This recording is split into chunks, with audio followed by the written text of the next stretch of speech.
Hace poco, junto a Pedro Porcel, el abuelito, vimos el estreno durante el Festival de Sitges del documental Theatre of Horrors, The Sordid Story of Paris Grand Guignol, realizado por David Gregory para Severin Films y narrado por Bárbara Steele. La primera impresión que nos dejó es el semblante de satisfacción y regocijo generalizado de todas las personalidades entrevistadas, como si al expresar sus testimonios estuvieran acometiendo un acto de justicia largamente postergada. Teatro de Gran Guignol, ¿por qué a pesar del abismo espacio-temporal que nos separa de su universo, a la mayoría de nosotros nos parece bastante familiar y cercano? Tal vez en la siguiente media hora encontremos alguna pista para ello. Ajustarse cinturones de seguridad, apagar móviles y cualquier otro nexo con el presente. Estamos por inicializar Cineficción Radio Time Travelers.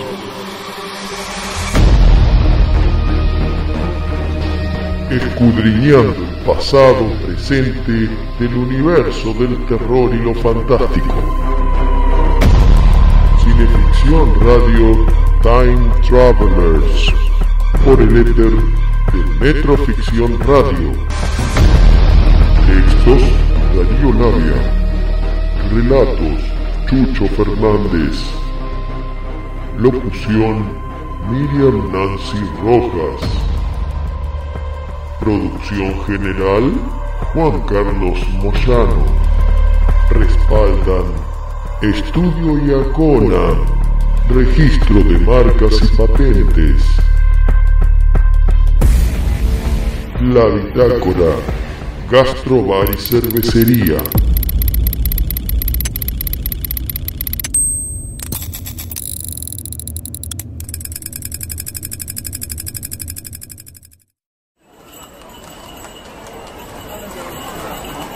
Iba a visitar a mi antiguo amigo el doctor André Demar. No lo había visto desde el entierro de la señorita Martha Charrier, su prometida, hija del eminente doctor Charrier, célebre por sus experimentos con cuerpos de decapitados y por sus trabajos sobre la sobrevida del cerebro y del corazón.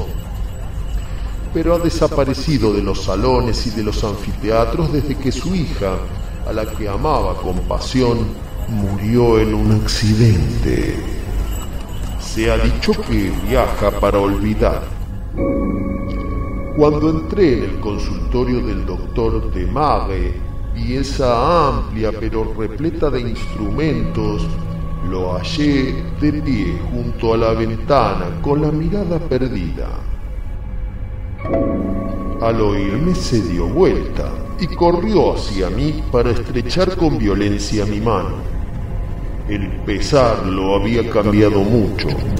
Durante la conversación fijé la mirada en un instrumento bizarro, una especie de máquina eléctrica que nunca había visto en casa de mi amigo.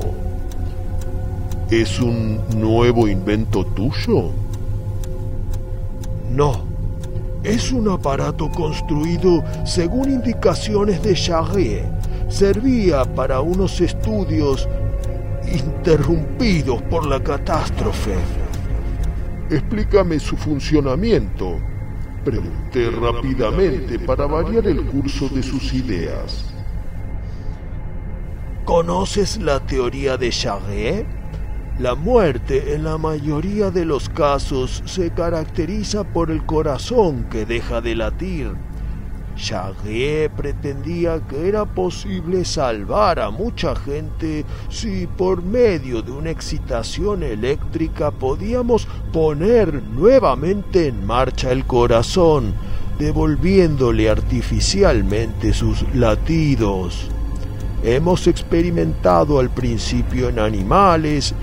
Luego se nos presentaron algunos casos en el hospital y pudimos probarlo en seres humanos. ¿Qué resultados obtuvieron? Esta máquina ha prestado grandes servicios, volviendo a la vida en casos de síncopes y asfixia prolongada, cuerpos ya endurecidos por la muerte. ¿Intervenían ustedes mucho después o enseguida? Casi inmediatamente. No es posible resucitar a los muertos. La muerte va acompañada, al cabo de algunas horas, de destrucciones químicas irreparables.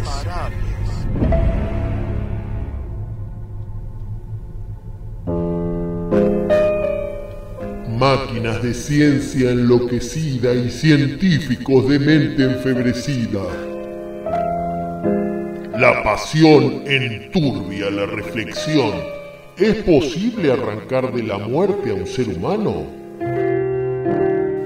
André Delong extractó la obra teatral de Grand Guignol que escribió junto a Alfred Binet en 1909, El horrible experimento, y la adaptó en un relato breve de 1200 palabras extraído por Mariano Buscaglia en las páginas de un número de la revista Fray Mocho de febrero de 1921.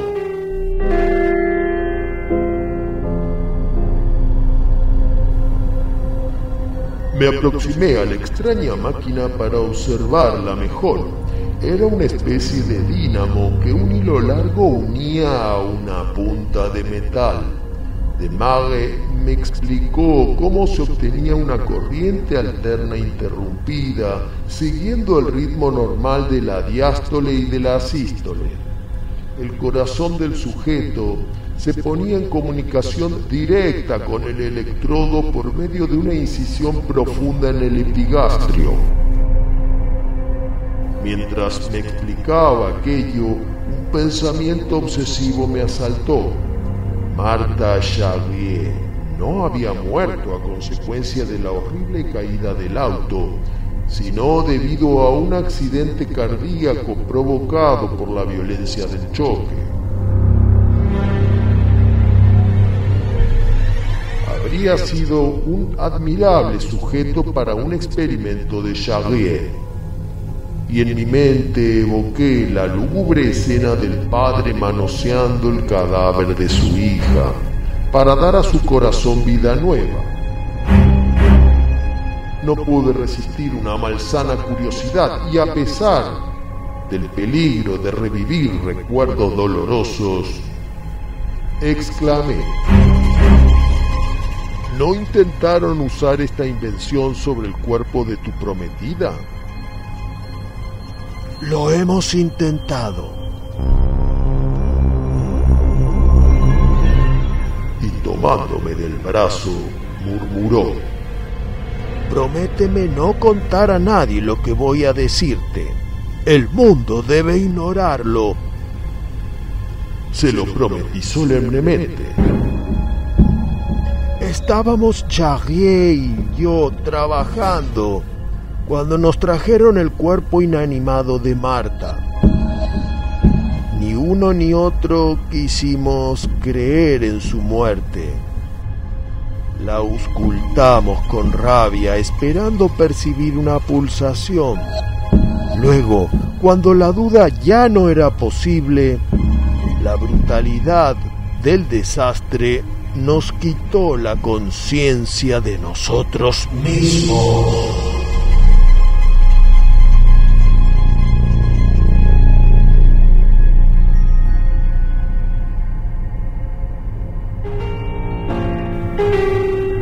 Dos hombres de ciencia impulsados por el dolor de la tragedia están por ingresar en un vértigo macabro que hoy nos conduce a un universo de alucinación y sordidez. Somos los Time Travelers, Chucho Fernández y Darío Labia, dos errantes del cosmos de lo fantástico y lo irracional, que dormimos la razón en Formol para zambullirnos sin titubeos al mundo del Gran Guiñol.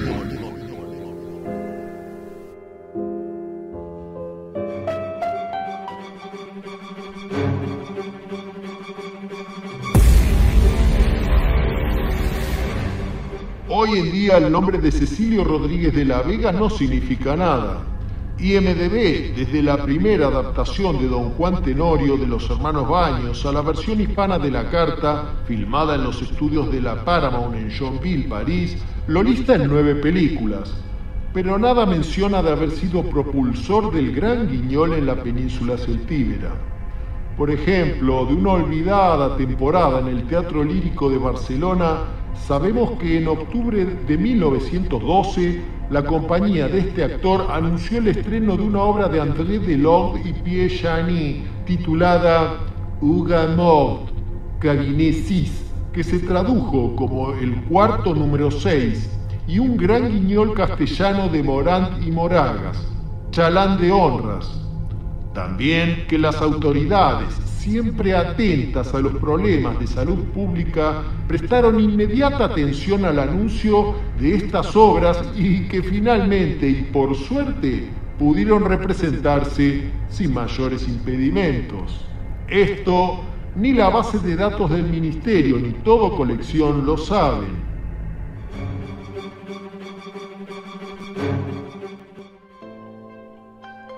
Acompañan Cineficción Radio estas empresas interesadas en el buen horror: Camauer Rental y Estudio, Pablo Sala Música Original y Richard Tattoo en Galería Bond Street.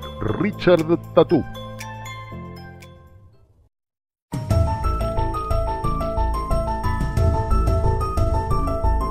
Estamos escuchando Cineficción Radio, con la conducción de Chucho Fernández y Darío Labia. Espeluznantes historias de terror.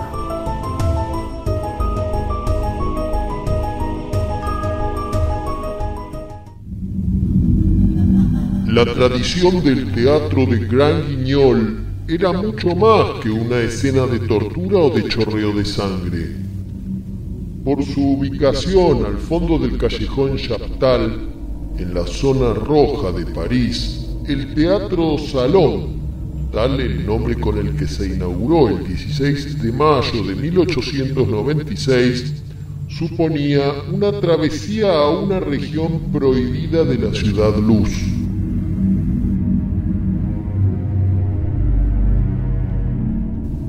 Funcionando en la que había sido una antigua capilla, el teatro de Gran Guiñol tenía apenas unas 200 butacas y unos palcos para los espectadores más adinerados. Todo en torno a un proscenio cuyas exiguas dimensiones contribuían a un clima de intimidad y secreto. Por ende, la mayoría de las obras transcurrían en celdas, farmacias, laboratorios, burdeles, asilos y otros ámbitos reducidos.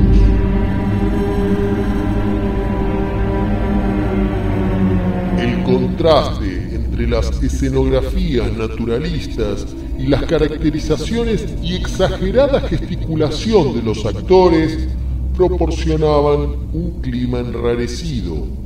Los trucos y efectos eran usualmente realizados por los mismos actores con artilugios como cuchillos falsos, bombas con líquido escarlata, máscaras y primitivos prostéticos.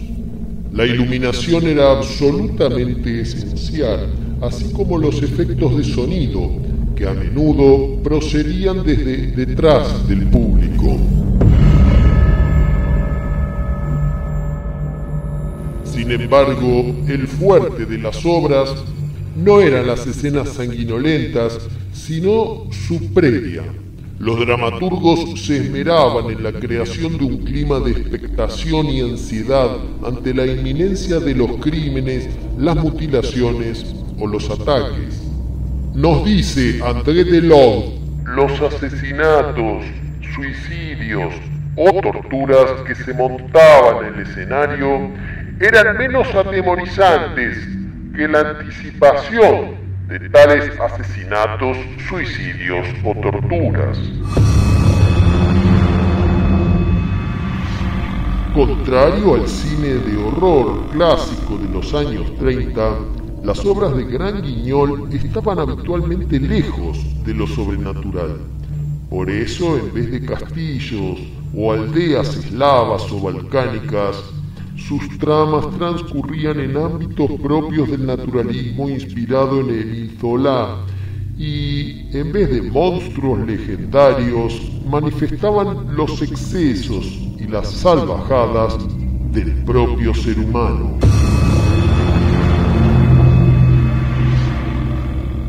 Sin embargo, no son pocas las conexiones entre el cine de horror clásico y el Gran Guiñol. Dos realizadores de la primera hora de los films de Universal, James Whale y Robert Florey, introdujeron en sus respectivas películas elementos propios del género.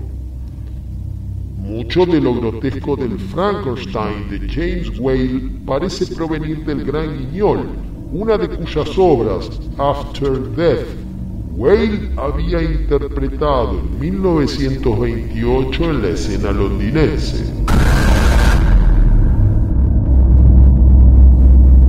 Por su parte, Robert Florey había trabajado de adolescente en el propio Gran Guiñol de París, y su impronta puede apreciarse en las escenas en que Bela Lugosi tortura a Arlene Francis crucificada en Los crímenes de la calle Morgue de 1932.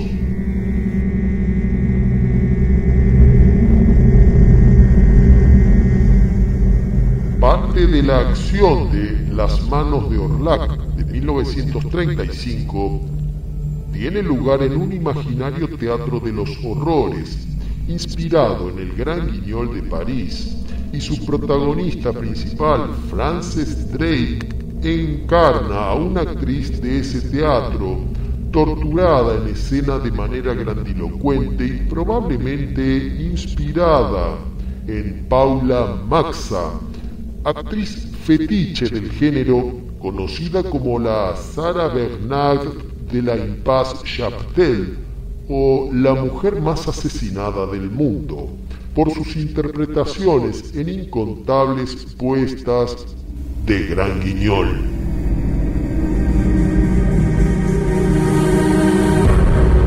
Todd Browning asignó un rol importante a la actriz italiana Raffaella Otiano en su clásica adaptación de Arde, bruja, arde de Abraham Merritt, titulada Muñecos Infernales de 1936. ¿Qué otras conexiones existen entre el Gran Guiñol y el cine clásico de horror? Conociendo el lenguaje de recursos de uno, basta revisionar las películas para detectarlas en pantalla. En la década del 50, mientras las películas en colores rutilantes de la Hammer recorrían el mundo, y en Francia se rodaban thrillers con elementos explícitamente gráficos, como Las Diabólicas de Clouseau o Los Ojos sin Cara de Franchou, el teatro de Gran Guiñol de París languidecía y desaparecía para siempre. 70 años más tarde, las películas de terror actuales redescubren, una tras otra, el proceso artístico que siguieron los creadores y propulsores del antiguo teatro de Gran Guiñol.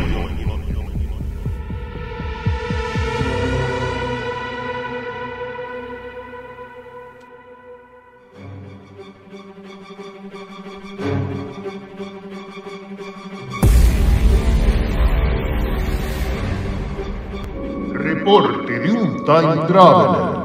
El ímpetu del Gran Guiñol también se vio y evolucionó en Argentina como en París. Se inició en 1909 con Luigi de José González Castillo, según la prensa, Repugnante noticia policial teatralizada con el propósito de hacer género intenso y comparada por ello con El Gran Guiñol, cuya onda expansiva acababa de llegar a Buenos Aires. Desde que en 1915 la compañía de la señora Emma Cairo Bordeaux llevaba a las tablas una pieza italiana, Prova Fatale, el interés por el género fue increyendo hasta llegar al punto culminante en 1922. En la década del 20, la compañía de Enrique Arellano lanzó varias obras de Gran Guiñol, pero la que se especializó en la materia fue la de Enrique de Rosas, y poco después la de Milagros de la Vega y Carlos Perelli. Correspondería a la compañía de José Casamayor y Pepe Arias estrenar la última pieza de la década, La Posada de la Muerte, en 1929, en el Teatro Smart.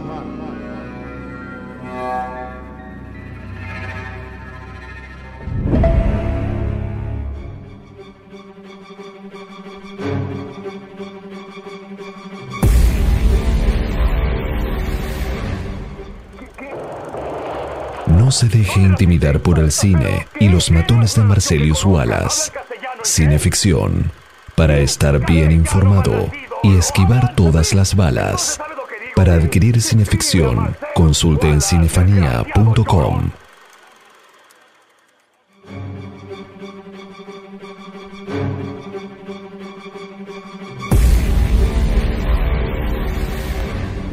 Ventajas competitivas del Gran Guiñol.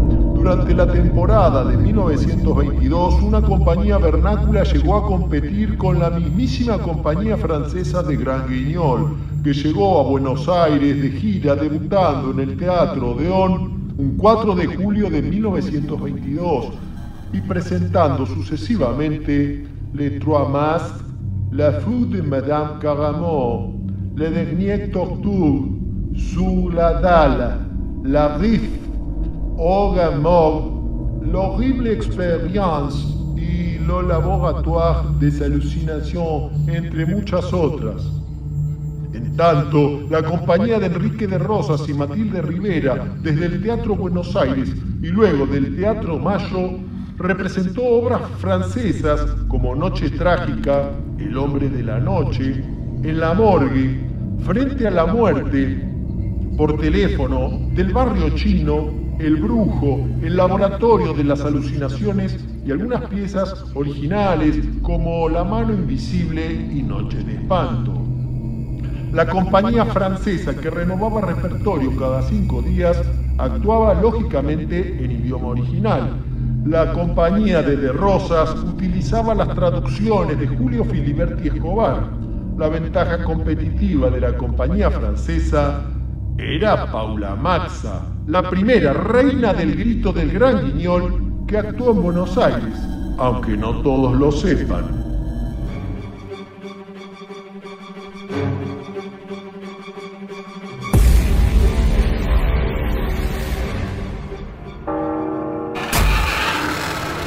Cineficción Radio.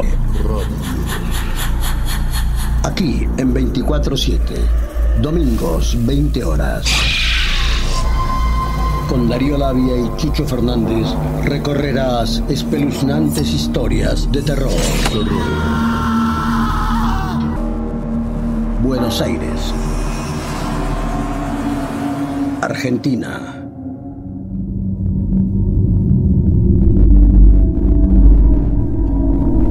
No sé cuánto duró aquello, ni cómo la transportamos a su cama, ni quién la vistió de blanco. Pero volví en mí al oír el grito de Charrier. Somos unos miserables al permanecer llorando como niños en lugar de probar en ella un experimento supremo.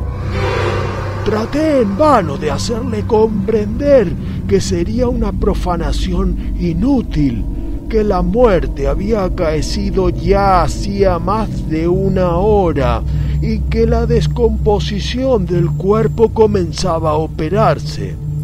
Nada quiso oír y finalmente me contagió su delirio. no habría tenido el valor de llevar mi mano sobre el cuerpo que tan respetuosamente había amado. Fue él quien hizo la incisión y al brotar de la herida un poco de sangre, reanimó su esperanza. Vi cómo colocaba su cabeza sobre el pecho de la muerta para detectar el menor movimiento. Con una mano sostenía el electrodo y con la otra abría dulcemente alrededor de su cuello los brazos pálidos de su hija. Fui entonces a la pieza contigua al laboratorio donde estaba la dínamo. Abrí la corriente y puse la mano en la manija regulatoria. Al instante oí gritar a Jarrier, rompiendo el silencio funerario. ¡No está muerta! ¡Se ha movido! ¡Todavía respira! Una esperanza loca me invadió a pesar mío. En vano mi razón atribuía el fenómeno a los reflejos bien conocidos de la galvanización. Necesitaba creer en un milagro. Aquella lucha contra la muerte implacable me amilanaba. Experimentaba un horror misterioso. Mi corazón latía hasta estallar y me parecía que eran sus latidos que, transmitidos por el hilo, se comunicaban con el corazón de la muerta. Por la puerta entreabierta oía a Jarrier con una voz tan alterada que apenas lo reconocía. Llamaba a su hija por su nombre, diciéndole palabras dulces y suplicándole que abriera los ojos, hasta que gritó: ¡El corazón late! ¡Te digo que lo oigo latir! ¡Aumenta la frecuencia de la corriente! Quise hablar, pero la emoción me paralizó la garganta. A pesar de la certeza de que el dolor había extraviado la razón del pobre anciano, obedecí su mandato. Recién proseguíamos en el laboratorio de Horrible Experimento, relato de André Delorde, basado en la obra teatral homónima del mismo Delorde y Alfred Binet, estrenada en el Teatro de Gran Guignol de París en 1909. El público catalán conoció la obra primeramente por la compañía de Gran Guignol italiana de Alfredo Zainati, que la estrenó en el Teatro Novedades de Barcelona el 8 de mayo de 1912. El Horrible Experimento fue estrenada, traducida a nuestro idioma, el 8 de mayo de 1914 en el Teatro Gran Salón Excelsior de Barcelona por la compañía del actor Rodríguez de la Vega, con decorados de los señores Bulbena y Girbal. Años después, luego de girar por otras provincias, el 21 de diciembre de 1917, Rodríguez de la Vega la estrenó en el Teatro Cervantes de Madrid junto a la primera actriz Antonia Arévalo.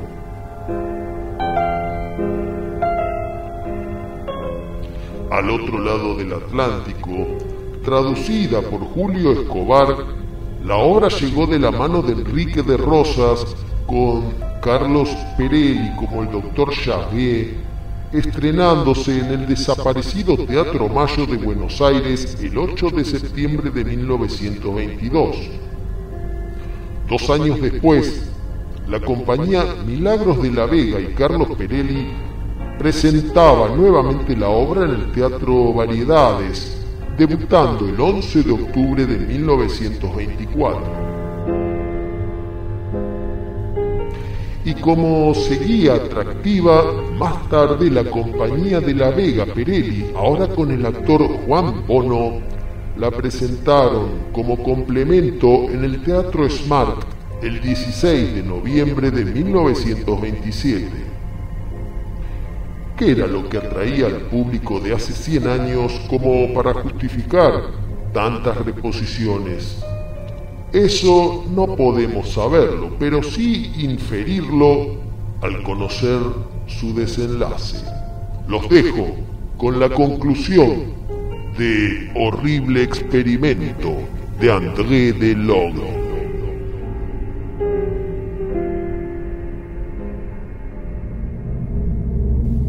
Serían alrededor de las 12:30 cuando oí de nuevo a Charrier, que le decía a su hija: Deja que me levante. Separa tus brazos, querida mía. Quisiera enderezarme. No me aprietes así. Bien sabes que no quiero dejarte. No me iré de tu lado. La duda ya no era admisible. El doctor estaba siendo víctima de una alucinación horrible. Me preguntaba si no debía abandonar mi puesto junto al aparato para arrancar a Charrier de su peligroso delirio. En aquel momento, un grito de terror resonó en la casa, seguido de exclamaciones desesperadas. ¡Socorro! ¡André! ¡Socorro! ¡Me agarra! ¡Me ahoga! ¡Ah! ¡No me suelta!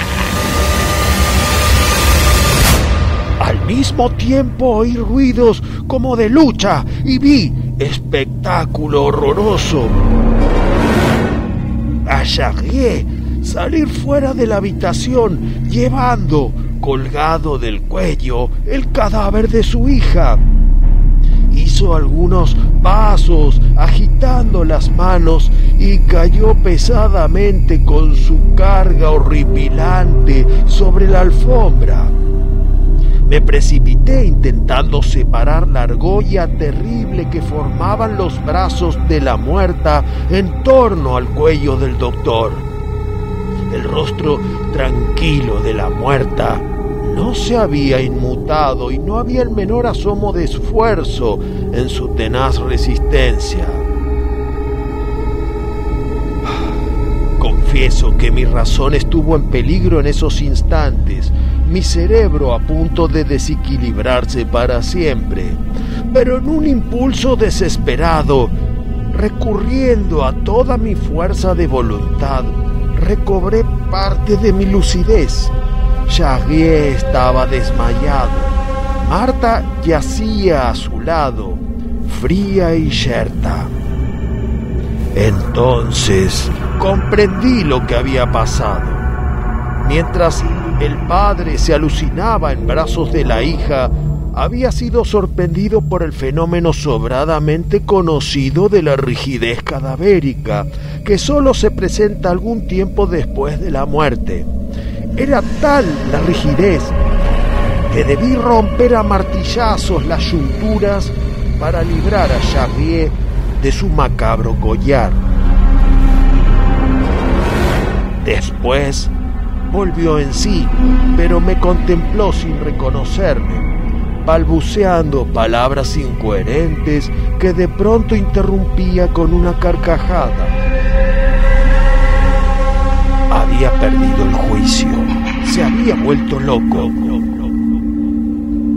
Su familia por eso extendió el rumor de que viajaba por el extranjero para mitigar su pena, pero en realidad, secretamente, lo habían recluido en una institución mental.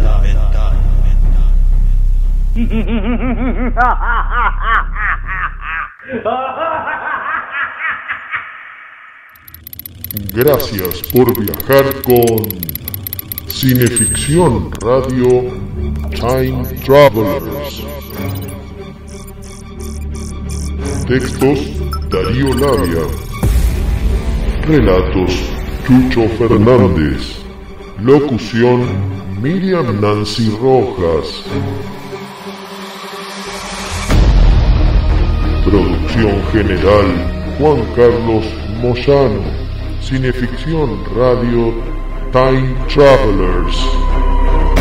Domingos 20 horas por Metroficción Radio. se puede ver por el canal de YouTube de Cinefanía. Se puede escuchar en Spotify y las mejores plataformas. Respaldan Estudio Iacona. Para proteger una idea, mejor registrarla con los mejores. Estudio Iacona. Tu día es hoy. Disfrútalo en la Bitácora Gastrobar y Cervecería. Avenida Santa Fe 1602, Martínez, Buenos Aires. Será hasta el próximo domingo a las 20 horas. Y adiós, fantasmas.